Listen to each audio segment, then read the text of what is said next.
தமிழ்நாட்டில் பெண்களுக்காக செயல்படுத்தப்பட்டுள்ள விடியல் பேருந்து பயணம் கடந்த 3 ஆண்டுகளாக பெரும் வரவேற்பை பெற்றுள்ளது. சாதாரண பேருந்துகளில் பெண்கள் கட்டணமின்றி பயணிக்க அனுமதிக்கும் இந்த திட்டம் பெண்களின் அன்றாட செலவுகளை குறைப்பதோடு அவர்களுக்கு மிகுந்த பாதுகாப்பையும் வழங்கி வருகிறது.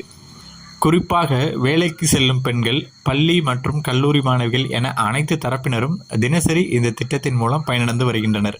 அரசு வெளியிட்டுள்ள கணக்குகள் படி தினமும் 57 லட்சம் பெண்கள் விடியல் பயணத்தின் மூலம் பயணிக்கின்றனர் என்பது குறிப்பிடத்தக்கது. இந்த திட்டம் பெண்களுக்கான ஒரு முக்கிய நலத்திட்டமாக மாறியுள்ள நிலையில் ஆண்களுக்கும் இதேபோன்று இலவச பேருந்து பயணம் வழங்க வேண்டும் என்ற கோரிக்கை பல ஆண்டுகளாக எழுப்பப்பட்டு வந்தது.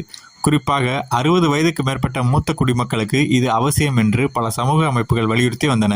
இந்த கோரிக்கை தற்பொழுது மீண்டும் எழுந்துள்ள நிலையில் அடுத்த ஆண்டு நடைபெற இருக்கும் சட்டசபை தேர்தலை முன்னிட்டு தமிழக அரசு ஒரு முக்கியமான முடிவை எடுக்க தயாராகி வருவதாக அரசியல் வட்டாரங்களில் பேசப்படுகிறது. இது தொடர்பாக வெளியாகியுள்ள தகவல்கள் படி 60 வயதுக்கு மேற்பட்ட ஆண்களுக்கு இலவச பேருந்து பயணத்தை வழங்கும் திட்டத்தை அரசு தீவிரமாக பரிசீலித்து வருகிறது. இதற்கான அறிவிப்பு வரும் 2 மாதங்களுக்குள் வெளியாகும் என்று அரசின் போக்குவரத்து துறை மூலம் தகவல்கள் வெளியாகியுள்ளன. பெண்கள் ஏற்கனவே விடியல் பயண திட்டத்தின் கீழ் பயனாளிகளாக இருப்பதால் ஆண்களுக்கும் அதே சலுகையை வழங்குவது இயல்பான முன்னேற்றமாக கருதப்படுகிறது.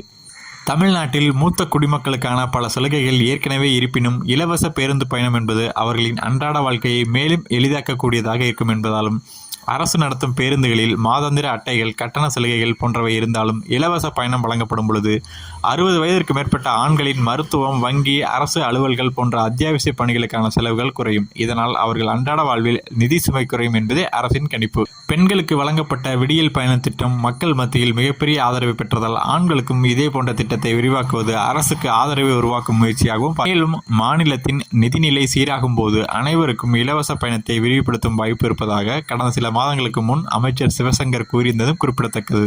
அடுத்த 2 மாதங்களில் அதிகாரப்பூர்வ அறிவிப்பை வெளியிடும் வாய்ப்பு உள்ளது.